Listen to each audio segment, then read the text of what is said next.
त्यामुळे रात्री सुकापुरी मंडळात करंजाळा गाव या ठिकाणी अतिवृष्टी म्हणजे ढगफुटी असा पाऊस झालेला आहे आणि सगळं पीक म्हणजे 5 एकर सोयाबीन माझी 2 एकर सरकी पूर्ण म्हणजे पाण्यामध्ये आणि हेच नाही पूर्ण गावात पाण्यामध्ये म्हणजे असं नाही की बाबा नुसतं माझं शेतच आहे सगळ्या गावात कुठे बेदा अशीच पूर परिस्थिती झालेली आहे।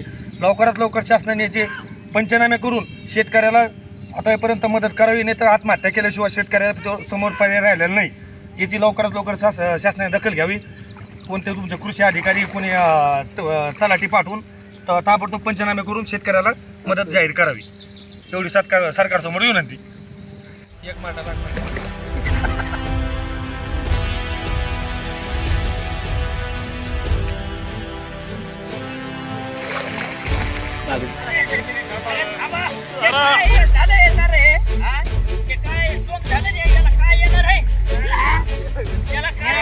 उपटून